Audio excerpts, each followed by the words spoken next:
Esta semana yo estaba meditando de lo que les iba a compartir, pidiéndole mucho a Dios que hablara a mi corazón. Y lo primero que se me vino fue una pregunta. Y cada vez que tenía mi tiempo con Dios, una pregunta, y eso era ahí en mi cabeza, en mi cabeza, en mi cabeza. Y no encontraba como un orden ni un sentido a esta pregunta. Pero a medida que iba conectando con Dios, Él fue aclarando muchas cosas. Y hoy quiero hacerte esa pregunta. Yo quiero que en este momento tú analices cómo llevas tu vida. La forma en cómo estás viviendo, en cómo estás caminando, realmente te está llevando a un éxito y a un futuro que tú esperas. Yo quiero que tú analices cómo cuidas tu cuerpo, cómo te alimentas, cómo llevas tu vida espiritual, cómo es tu relación con tu pareja o con tus padres, con tus familiares. Esa forma en cómo tú estás viviendo, que a la final son pequeños pasos que van construyendo un camino, te van a llevar a un buen camino y realmente a disfrutar de la vida. Miren lo que me encontré en Proverbios. Puedes racionalizarlo todo lo que quieras y justificar el camino del error que has elegido, pero al final descubrirás que tomaste el camino de la destrucción. Ese fue el primer versículo que Dios me mostró. En la Reina Valera o la más tradicional es: hay caminos que al hombre le parecen perfectos, pero su fin es un fin de destrucción. Pero me gustó mucho esta versión porque muchas veces yo estaba ahí tomando malas decisiones en mi vida y lo peor aún, justificándolas. Y como un burro, no, es que es esto, es esto, es esto, es esto. Y los que me conocen más cerca de mí saben que yo soy terco y con algo que yo estoy luchando. Y muchas veces he tomado muchas malas decisiones y he estado así, justificando mi mal camino. Entonces, yo quise investigar un poquito más de gente y de la historia, personas que hayan tomado decisiones en su vida y que quizás les haya afectado en su final. Encontré a muchos que piensan que tienen un camino de éxito, pero su final siempre terminan solos, abandonados. Pero hubo un personaje que me llamó la atención. Yo quiero que lo pongan en pantalla y que alguien me diga quién es él. ¿Qué es lo primero que piensan cuando ven el apellido Rockefeller? Dinero, industria, ¿quién más? ¿Cómo? Éxito, ¿quién más? Poder. John Rockefeller. De pronto, para los que no conocen su historia, yo se las voy a resumir aquí en un momentico. Un hombre que nace con una mentalidad de ambición, de ser exitoso. La historia me cuenta que él era pequeño, era un niño, y lo que hacía era coger las piedras planas de los ríos, las pintaba y las vendía. La verdad, yo en mi niñez estudiaba en la escuelita del Sagrado Corazón de Jesús, allí en el barrio San José, y lo que yo hacía era meterme debajo de la escuela a buscar ratones para dárselas a las profesoras. Yo no pensaba en generar dinero.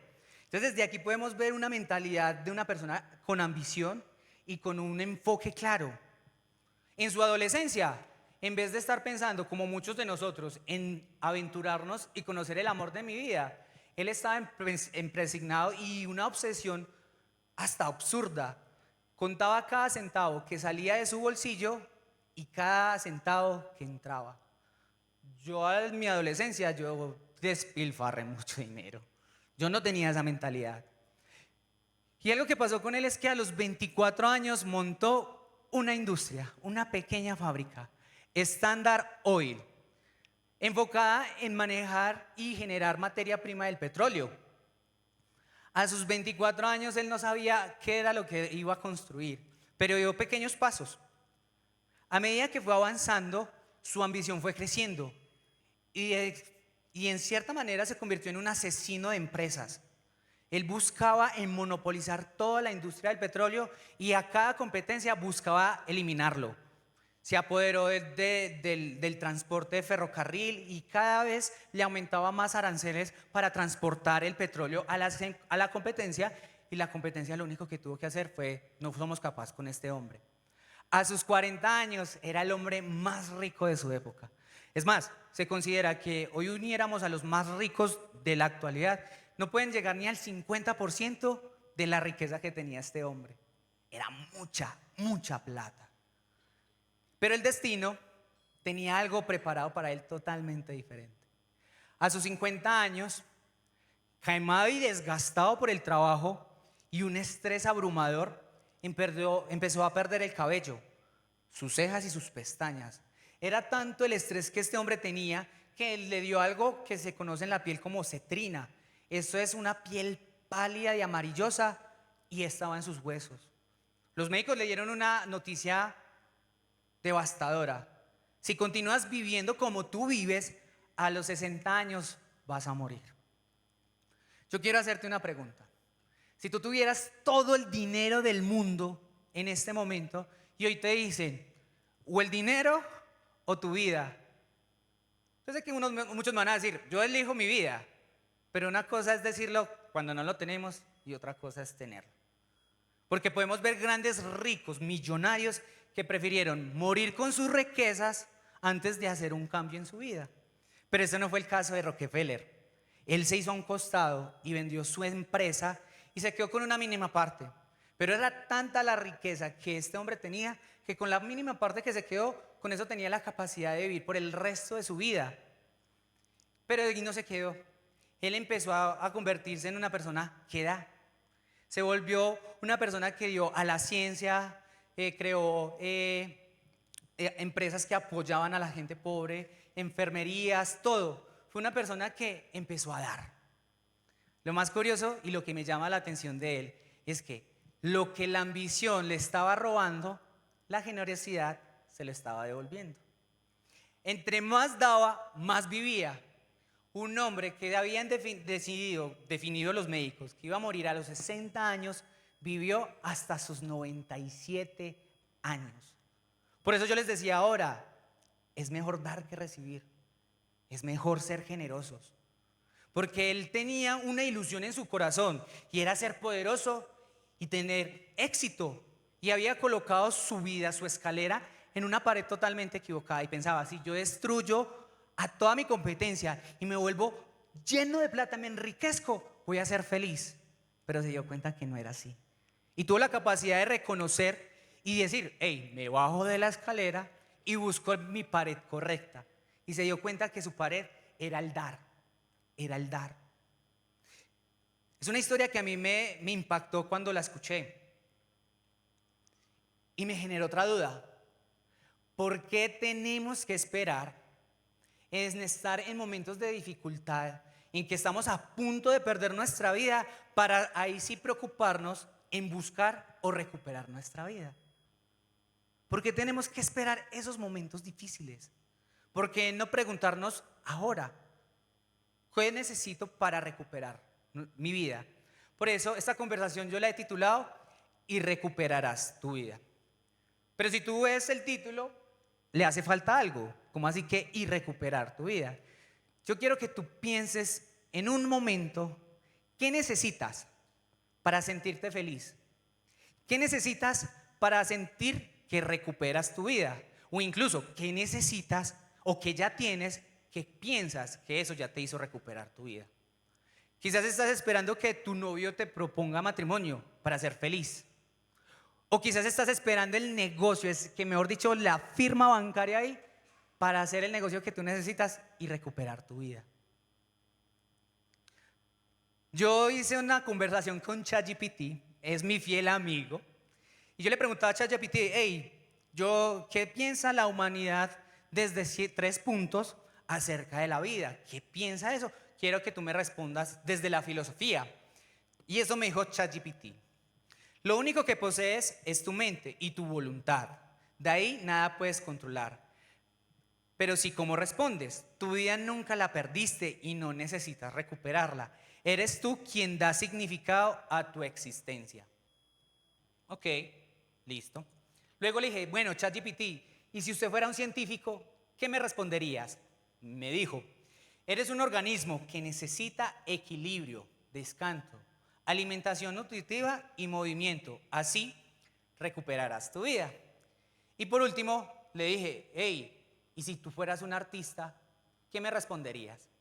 Se le salió el lado más poético a ChatGPT. Es súper romántico.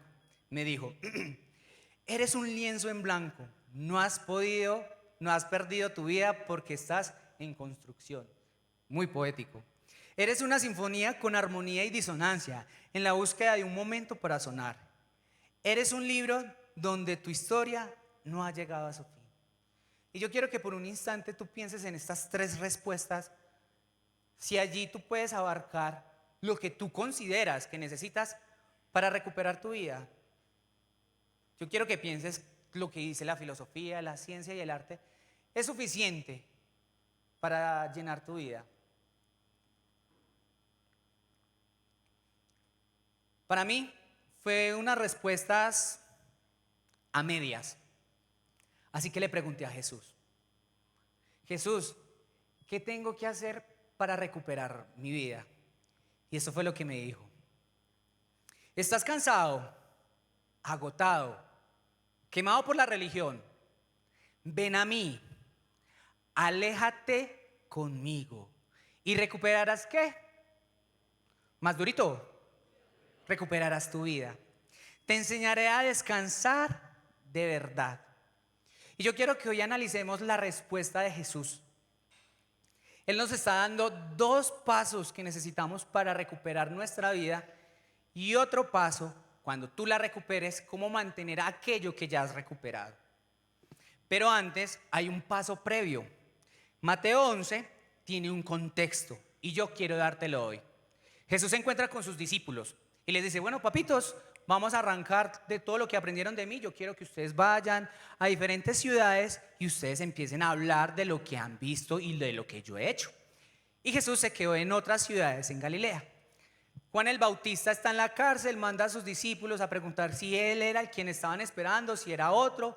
Jesús les dice: pues miren lo que están viendo, los cojos saltan, los mudos hablan, los ciegos ven y los que están sordos escuchan. Y hay algo muy impresionante en Mateo 11, y es que de un momento a otro Jesús cambia y empieza a hablar a las ciudades donde él estaba visitando. Eran ciudades de Galilea. Y empieza a decir: hay Ciro, hay X ciudad, Betsaida, hay Capernaum. Si Sodoma hubiera visto los milagros que tú estás viendo en este momento, te aseguro que ellos ya estuvieran con un verdadero arrepentimiento. Y hemos aprendido en esta casa que arrepentirse no es por mi culpa, por mi culpa, por mi maldita culpa. Eso no es arrepentirse. Arrepentirse es entender que estoy por un mal camino y hacer un giro de 180 grados en mis pensamientos. En otras palabras, es cambiar mi forma de pensar y alinear mi forma de pensar como dice Jesús. Eso es arrepentimiento. Y obviamente eso va a dar unas consecuencias. Y eso le está diciendo Jesús: oiga, todo lo que he hecho, y ustedes ni siquiera son capaces de reconocer quién está delante de ustedes. Luego hace una oración y ahí la pueden ver en pantalla. De repente Jesús se puso a orar: gracias Padre, Señor del cielo y de la tierra. ¿Has ocultado qué? A los sofisticados y a los sabiondos, pero los has explicado claramente ¿a quién? Más durito, ayúdame. Así, sí, Padre, así es como te gusta obrar. La Reina Valera dice algo como: le has ocultado tus caminos a los sabios y a los entendidos y lo has enseñado a los niños. ¿Por qué los niños? ¿Por qué dice los niños? ¿Sabes?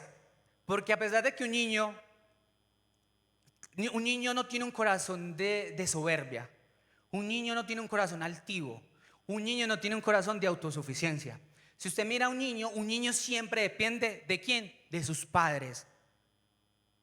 Y no solamente eso, si vemos el contexto histórico, a los niños no se censaban en los tiempos de Jesús. ¿Por qué? Porque ellos no tenían ni voz ni voto. A mí no me importa lo que dice un niño. ¿Qué nos está queriendo decir Jesús a través de su oración? El camino de Dios es para aquel que es humilde de corazón. Para el rechazado, para el que señalan, para el que juzga, pero el que no se siente autosuficiente. La autosuficiencia siempre te bloquea y no te deja experimentar el amor del Padre. Si tú estás en este lugar y me estás escuchando y de pronto vienes por primera vez y me dices: ¿sabes qué, peladito? Yo no necesito lo que tú dices. Yo te invito a que reflexiones y que pienses si realmente la vida que tú llevas te está llevando por ese buen camino. Luego, ¿qué pasa con esta oración? Jesús se voltea y dice, y los mira con amabilidad y arranca. Estás cansado, desgastado, quemado por la religión, acércate a mí. Ese es el primer paso. Ya sabemos que necesitamos un corazón humilde, un corazón que depende plenamente de Dios para empezar a acercarnos. ¿Y quién se puede acercar a Jesús? Es una gran pregunta. ¿Quién dice? No es el santo, no es el que sabe palabra, no es el que, mejor dicho, cree que levita en los cielos. Es para el que está cansado de su vida. Es para aquel que dice, no aguanto más, como el meme. Es el que está desgastado por las decisiones malas que ha tomado y que no ha resultado nada bueno. Es para el que está quemado por la religión. Y sabes, siempre decimos, es que la religión, quemado por la religión y que son muy religiosos. Siempre lo asimilamos a las personas espirituales. Pero sabes, yo conozco gente muy religiosa en un partido político. Matan y comen del muerto simplemente por un partido religioso. Y hay gente que es capaz de colocar su pecho por un equipo de fútbol. Es más, hay gente que mata por sus hijos y se vuelven religiosos. Eso también es ser religiosos. Hay personas que tienen en su mente una filosofía que dicen, es que es esto, es esto, es esto, es esto, que se mueren y se vuelven idólatras de su religión, de esa filosofía. ¿Y sabe qué pasa con la religión? Que la religión te quema. La religión a ti no te va a dejar avanzar. La religión simplemente te va a bloquear para que tú entiendas las verdades que Jesús te quiere hablar. Porque tienes tu mente con tantas ideas que Jesús viene y te dice, yo soy el camino, la verdad y la vida, y tú dices, bah, porque es que Darwin y bueno, muchas cosas. No se trata de eso, se trata de acercarnos, entendiendo nuestra necesidad. Él dice en Marcos, ¿quién va a donde un médico? ¿El sano o el enfermo? ¿Quién va? El enfermo. Y él responde, el enfermo. Yo he venido aquí no por justos, yo he venido por los pecadores.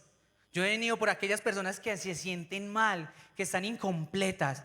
Ese es el llamado que hace Jesús. Acércate a mí. ¿Para quién? Para el cansado, el desgastado, el enfermo. Y estoy seguro que todos los que estamos aquí, con alguno de estos puntos nos podemos identificar. Estoy cansado en alguna área y quiero ver un cambio. Estoy desgastado por lo que estoy viviendo. Estoy quemado por mis pensamientos. Esta invitación hoy te la hace Jesús. Acércate a mí. Acércate, acércate. Si quieres recuperar tu vida, acércate a mí. Y sabes, ese acércate a mí me recordó una historia. No va a aparecer en pantalla, pero yo te la voy a contar. En Primera de Reyes. Es de un hombre que se llama Hiel. Es como hielo, pero sin la O, Hiel. Hiel está en el tiempo donde el rey Acab está en su furor. El rey Acab es el peor rey que tuvo Israel. Y obviamente esta condición de este rey afectaba a los pensamientos de Hiel.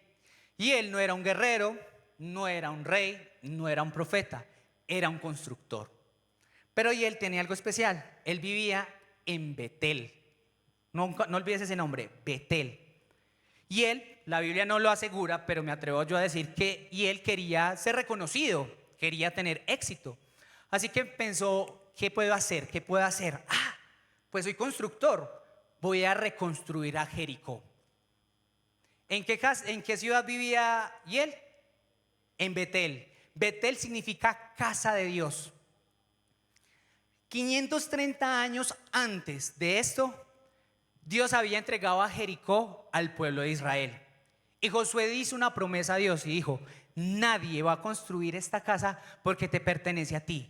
Este pueblo nadie lo va a construir, es primero para ti. Y si un hombre trata de reconstruir a Jericó, con construir los muros, su hijo primero va a morir. Y si es terco y necio y sigue construyendo, cuando construye las puertas, el segundo hijo va a morir. Ahí no, ¿qué pasó con Hiel? Empezó a construir. Él diría, no, eso es mero cuento. Vivía en la casa de Dios, vivía y conocía a Dios según él. Empezó a construir. Cuando empezó a construir los muros, su primer hijo murió. Y el necio tiene algo especial. A mí me gusta como dice C.S. Lewis en Narnia, y es que el necio tiene la capacidad de sorprendernos cada vez más, porque uno dice, no puede hacer nada peor que eso, y tiene la capacidad de hacer algo más que nos sorprende. Ese es el necio, y así fue y él. Vio que su primer hijo murió, conocía lo que se había dicho y siguió construyendo. Cuando montó las puertas, su segundo hijo murió. Y somos como él. Yo me identifico muchas veces como él. Digo que conozco a Dios, vengo aquí un domingo, digo que me relaciono con Dios, pero todo se basa en conocimiento, en mera teoría. Y sabes, acercarse a Él es vivirlo, conectarlo. Gracias por venir. Y son los primeros pasos que tú puedes hacer para conectar con Dios. Pero no puedes convertir a un Dios de domingo. Tiene que ser un Dios de lo cotidiano, que está contigo en tu casa, en tu trabajo, que tú tienes tiempo de relación con Dios. Tú no puedes pretender decir que vives una vida espiritual resumiéndola a un domingo nomás. Aquí tenemos el corazón y nuestro anhelo es que tú puedas conectar con estos principios, pero que en el transcurso de la semana investigues, conectes y que vivas. No es solamente teoría, no es solamente decir, es que soy seguidor de Jesús, es de vivirlo. Eso es acercarse a Él. Luego, Él dice el segundo punto, aléjate conmigo. Ya te acercaste, ¿qué es alejarte con Él? Ten intimidad con Él, relaciónate con el Padre, búscalo todos los días de tu vida. Que lo primero que tú hagas no sea abrir las redes sociales, sea con un corazón agradecido, decirle gracias Señor, y que puedas tener ese tiempo de conexión con el Padre. Alejarte con Él es que tú seas intencional en apartar un tiempo con Él y te relaciones con Él. ¿Sabes qué es lo que pasa? Estamos en un mundo tan acelerado que todos son voces, muchas voces, muchas voces. Entonces tú llegas, te levantas en la mañana, miras el celular y lo primero que tú ves es un reel de alguien que ya fue a las 3 de la mañana al gimnasio. A las 7 de la mañana se leyó 8 libros. A las 9 ya ha estudiado 5 lenguajes. Y el resto de su vida está con miles de agendas. Te están invitando a que vivas una vida acelerada y uno apenas haciendo esto. Y yo veo eso, yo me frustro. Y entiendo el corazón de las personas que hacen esto. La idea es motivarte. Pero, hey, aléjate, desacelera tu vida. Cuando tú vives acelerado, tú no tienes tiempo de compartir con Dios. Porque lo primero que omitimos es, ay no, me levanté muy tarde porque estuve en redes sociales. No, ahora más tarde tengo mi relación con Dios. Ahorita le oro. Y siempre lo estamos diciendo, después lo hago, después lo hago, después lo hago, después lo hago. Y vivimos en una sociedad que dice que las personas exitosas son las que no tienen tiempo en su agenda. Y es increíble. Si nos colocamos a mirar tiempo atrás, la verdadera gente exitosa eran los que tenían tiempo para descansar y compartir con su familia. Y eso es lo que nos está invitando hoy Jesús. Aléjate conmigo, enmudece todas las voces de afuera, ten un espacio conmigo, hazme parte de tu vida para que tú puedas escuchar mi voz. Porque cuando tú te alejas, le das un mute a las voces de afuera y solamente te enfocas en escuchar la voz de Dios. Pero nos da miedo. ¿Sabe por qué nos da miedo? Porque cuando tú estás a solas con Dios, empiezas a ver tu interior. Dios empieza a aflorar en ti cosas que tú ni siquiera quieres ver. Porque tenemos miedo de enfrentarnos a nuestros demonios internos. Nos da físico pavor. No queremos enfrentarlos. Y más, no queremos que sea Dios el que restaure nuestras vidas. Pero solo con alejarnos de Él y que su voz haga eco en mi interior es donde va a suceder la verdadera transformación. No te dé miedo a acercarte con Él para que Él empiece a hacer el cambio que tu vida necesita. Ahora, nos acercamos a Jesús y nos apartamos con Él. Recuperé mi vida. ¿Qué debo hacer ahora? Es la pregunta. Ya recuperé mi vida, listo, eso los tengo, pero yo me siento como, ¿sabes qué tienes que hacer? Descansar en Él. Aprende a descansar en Él. Miren lo que dice Salmos acerca del descanso. Salmo 68:19. Alaben al Señor, alaben a Dios nuestro Salvador, pues cada día nos lleva en sus brazos. ¿Cómo termina? Pues cada día ¿qué? Esa palabra lleva en sus brazos tiene en el hebreo, es una palabra que se escribe como amás.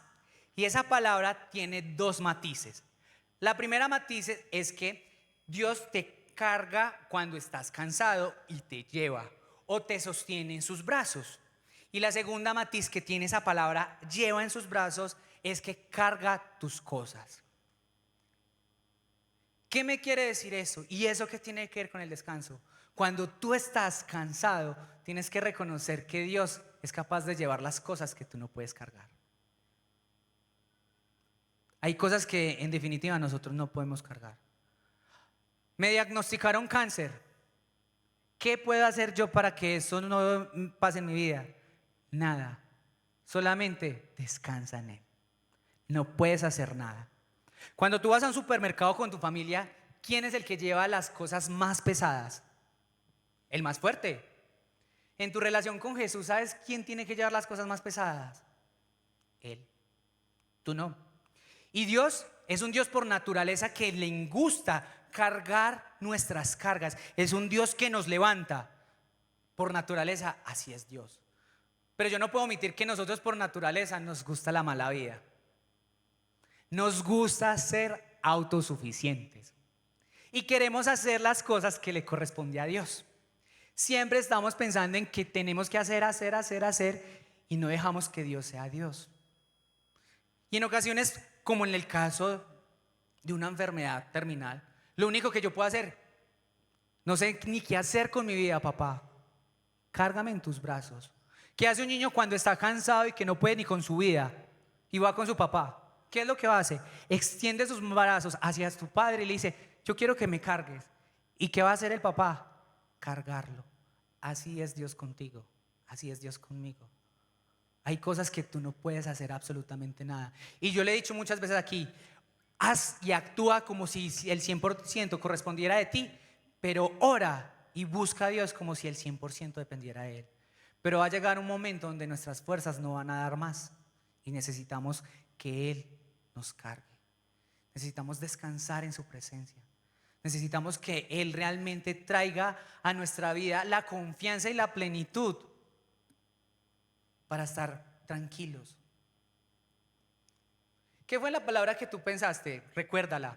Yo ahorita te dije, coloca ahí un nombre, un verbo, una acción para recuperar tu vida.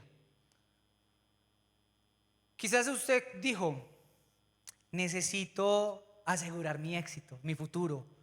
Necesito asegurar el éxito en mi vida para estar tranquilo y recuperar mi vida. Algunos de pronto alguien dijo: necesito recuperar mi matrimonio. Si yo recupero mi matrimonio, voy a recuperar mi vida. O quizás tú dijiste: necesito recuperar mi salud. Si yo tengo salud, recupero mi vida. O de pronto tú puedes estar diciendo: si no hubiera tomado esa decisión en el pasado, no hubiera perdido mi vida. Cuando nos enfocamos tanto en el pasado, no dejamos ver y dejar que Dios actúe en nuestro futuro. Miren lo que dice Isaías. No está completo ahí en el texto, pero te voy a leer una parte y luego lo conecto ahí con lo que está en pantalla. Ajá. Entonces dice: escúcheme, descendientes de Jacob, todos los que permanecen en Israel. Los he protegido desde que nacieron. Así es, los he cuidado desde antes de nacer. Yo seré su Dios durante toda su vida, hasta que tengan canas por la edad. Yo los hice y los cuidaré a ustedes. Los sostendré y los levantaré. ¿Con quién me comparan? ¿Quién es igual que yo? Hay quienes derrochan su plata y su oro y contratan un artesano para que de estos le hagan un dios. Luego se inclinan y le rinden culto. Los llevan sobre sus hombros. Cuando lo bajan, allí se quedan. Ni siquiera se pueden mover. Cuando alguien le dirige una oración, no obtienen respuesta. No pueden rescatar a nadie de sus dificultades.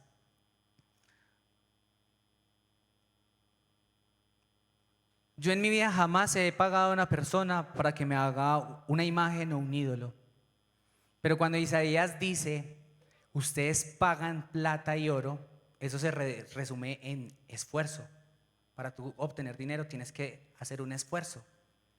Yo nunca he pagado a alguien para que me haga un ídolo, pero sí he dedicado mi esfuerzo en alguien que no es Dios. ¿Qué necesitas tú para recuperar tu vida? Tu esposo. Perdón, pero tienes un ídolo. Necesitas a tu hijo. Los amas. Entiendo que el corazón del padre y del madre es amarlo, pero tienes un ídolo. Y sabes, cuando tú tienes un ídolo, lo que Dios hace es que te quiere levantar, pero tú levantas ese ídolo, te lo pones sobre tus hombros y te paras en la línea que dice, quiero vivir este camino y para llegar al éxito por el buen camino, y empiezas a andar con tu ídolo. Pero ¿sabe qué hace tu ídolo? Te aplasta, te frena el camino, te frena el camino. ¿Cómo es posible que tú pienses descansar con una carga? Si tú tienes un bulto encima, lo que tienes que hacer para descansar es soltarlo y dejar que puedas disfrutar el descanso de Dios.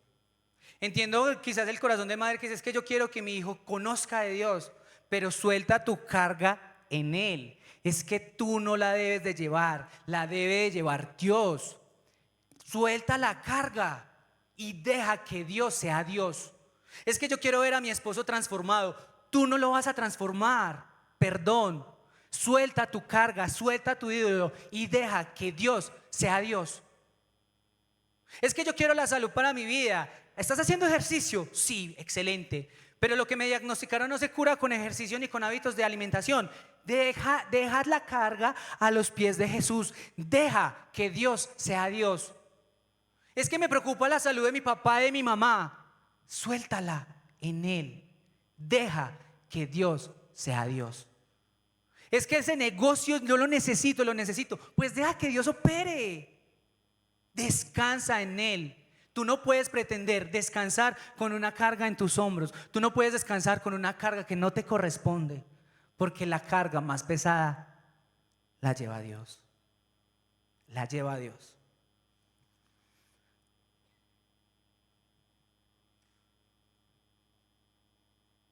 Y voy a hacerle caso a mi intuición en este momento. Hay una mujer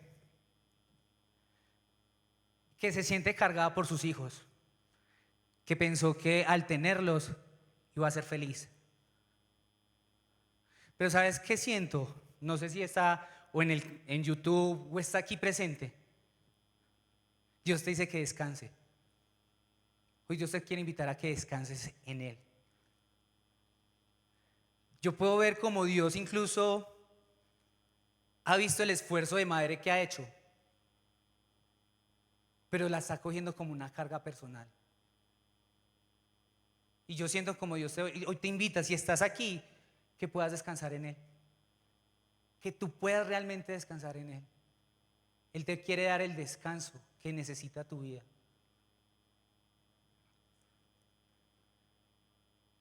Para terminar, hay una historia que me impresiona mucho del pueblo de Israel. Israel acaba de ver un milagro asombroso. El Mar Rojo se abrió en dos y todo el pueblo de Israel logró pasar en seco. Cuando terminan de pasar en seco, Moisés y todas las personas que están ahí hicieron cantos de alegría, diciendo, gracias Señor, gracias por lo que estás haciendo. Y Dios les dice, ve al desierto de Sur. En el desierto de Sur caminaron durante 3 días. Pero ya llevaban 3 días donde no habían probado ni una gota de agua. No habían probado absolutamente nada de agua. Llegaron a un sitio donde había una fuente de agua. Lo primero que ellos hicieron fue tomar del agua. Y el agua era amarga. Así que llamaron a ese lugar Mara, que significa amargura. ¿Cuántos días había pasado de haber visto el milagro del Mar Rojo? Ayúdeme, ¿cuántos días había pasado? 3 días. 3 días había pasado. Y ya habían llegado a un sitio donde el agua era amarga ¿Y saben qué hicieron? Renegar, quejarse. Es que Dios y Moisés nos trajeron a este lugar a morir por falta de agua. Y empezaron a quejarse sobre todo lo que Dios había hecho. Moisés en su sabiduría lo que hizo fue orar a Dios.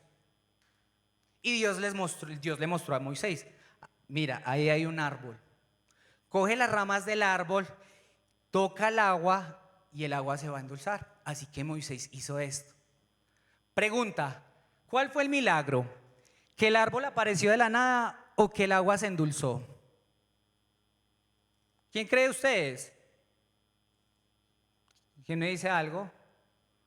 ¿Cuál fue el milagro? No les dé miedo, tranquilos. ¿Que el agua se endulzó? Ok, claro, el árbol estaba ahí. El milagro no fue que dijo, ¡puf! Aparecí, soy el árbol que endulza las aguas. El árbol estaba ahí. Y así somos nosotros. Dios hace un milagro en nuestras vidas y a los 3 días estamos renegando. Y necesitamos un simple pedazo de madera, algo cotidiano para endulzar nuestras vidas. Mi esposa y yo, el año pasado recibimos una promesa de que íbamos a ser empresarios y nos envisionamos en montar la empresa. A los 3 meses, adivine qué estábamos haciendo mi esposa y yo, quejándonos, llenos de deudas, preocupados porque nos iba a demandar una de las muchachas porque no le habíamos pagado. Mi esposa y yo, mal. Siempre tratamos de tener nuestro tiempo de estar como parejas y no teníamos tiempo para eso. El milagro lo olvidamos y empezamos a vivir la queja. ¿Por qué? ¿Por qué? Porque nos enfocamos más en lo que íbamos a obtener que en lo que Dios nos estaba formando en el momento. Estábamos tan visionados en que íbamos a ser empresarios y que íbamos a tener mucha plata, porque soñamos con tener plata para dar, y eso no está mal. Pero estábamos tan enfocados en lo que queríamos que se nos olvidó que Dios estaba con nosotros cada momento. Cada momento estaba con nosotros. Y empezamos a quejarnos. Y es que no pagan, y es que no pagamos, y esto, y ya no duermo, y ella ya dijo que si no le pagábamos, entonces iba a buscar abogado, y que le digo a esta, y que le digo a eso. No, y el matrimonio de nosotros afectado. Porque sabes, aunque el enfoque es importante, tu enfoque no puede estar en el resultado. Tu enfoque tiene que estar en tu proceso, en cómo tú vives el día a día y en lo que Dios está formando a través del proceso. Sabes, Dios no es hombre para que mienta, ni hijo de hombre para arrepentirse. Y Él te ha dado una promesa, pero tu enfoque no puede estar en la promesa. Tu enfoque quizás necesitas es ponerlo en Él. Porque así como un pedazo de madera fue necesario para endulzar el agua, tú necesitas quizás cerrar tus ojos y mirar a la cruz. Quizás lo que tú necesitas en este momento no es recuperar a tu esposo, que es muy importante, pero lo que tú necesitas en este momento es conectar con Él. Es que tú cierres tus ojos y que al mirar a la cruz, Él endulce tu día. Eso es lo que tú necesitas en este momento. Lo que tú necesitas es desacelerarte y puedas conectar con una realidad de que Él es un padre que te cuida y te protege como su gallina cuida a sus polluelos. Es lo que tú necesitas. No es lo que voy a lograr, es de que tú dejes la queja y vivas tu proceso. Que cada día la puedas endulzar con tu relación con Dios. Porque cuando tú te relacionas con Dios, todo cambia. Luego, el pueblo de Israel tomó agua, se hidrató y se fueron a otro sitio. El lugar a donde llegaron se llamaba Elohim. Este lugar tiene algo muy especial. Allí habían 12 fuentes de agua. Muy curioso el número 12. Y había 70 palmeras. Así que quise investigar un poquito. ¿Saben qué significan 12? Plenitud. Dios quiere llevarte a un sitio donde tú estés pleno, donde tú tengas plenitud. Pero antes, para llegar a ese lugar de plenitud, tienes que vivir tu día a día sin la queja. ¿Quieres vivir en plenitud? Suelta la queja. Aléjate con Él. Descansa en Él. ¿Y sabes qué significa 70? Restauración. El gobierno de Dios, el gobierno divino de Dios sobre esa tierra. Y Dios quiere llevarte a un sitio donde Dios va a restaurar todo. Pero primero, ¿qué tienes que hacer? Dejar que Él te endulce el día. En Salmos ahorita lo leíamos. El Dios que carga, el que me levanta día a día. Porque es un Dios poderoso, pero es el Dios de lo cotidiano. Y muchas veces se nos olvida hacer a Dios parte de lo cotidiano en nosotros. Por eso vivimos amargados.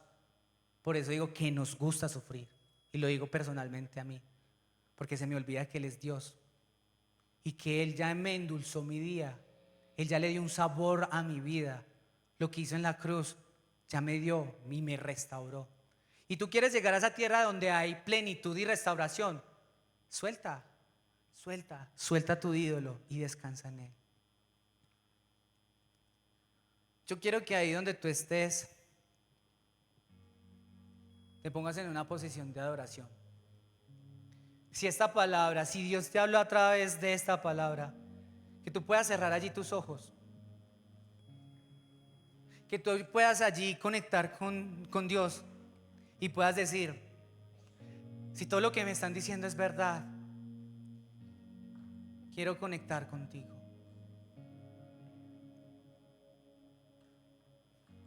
O yo quiero invitarte a eso que colocaste al inicio del título, lo reemplaces por Jesús.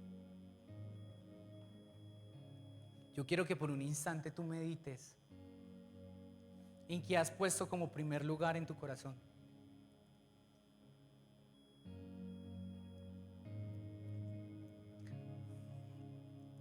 Medita en lo que Dios te habló en este momento. Y también hay un hombre que quizás ha sido infiel. Y cada vez que otra vez vuelve donde su esposa, él dice: pero yo no quiero vivir esto. No quiero. ¿Sabes? Hoy Dios te dice: aléjate conmigo. Aléjate conmigo. No me importa tu falla ni lo que hiciste, pero yo te quiero llevar a un sitio donde te restaure tu matrimonio. Aléjate conmigo. Y si has tenido ídolos en tu corazón, diles: hoy lo suelto ante ti. Hoy descanso en tus promesas. Señor, yo sé que aunque mi salud esté deteriorada, yo te lo entrego a ti y descanso en tus brazos. Tú me cargas en los brazos del Padre. En los brazos del Padre hoy quiero descansar. Si tu empresa está a la quiebra y ya hiciste lo que más podías, descansa. Él nos promete un futuro y una esperanza, pero no te enfoques en el futuro, enfócate en la esperanza, en Jesús. El futuro, desde que Él esté con nosotros, está asegurado. No te enfoques en el futuro, enfócate en la esperanza, enfócate en Jesús. Y aquí lo hemos dicho: el Señor es mi pastor, tú nunca me faltas. Enfócate en que Él nunca te falte. Enfócate en que cada día de tu día Él sea lo primero en ti. Él no te señala ni te juzga. Él te abre sus brazos y recibe de ti. Y te recibe a ti. Gracias, Espíritu Santo. Gracias, Espíritu Santo, porque yo sé que esta palabra hace eco en los corazones y que tú nos llevas a disfrutar de tu presencia. Gracias, Espíritu Santo, porque entendemos de que tú eres un Padre bueno, que nos llevas en tus brazos. Dilo, exprésale al Padre lo que hay en tu corazón. Es un sitio donde tú en este momento puedes ser vulnerable.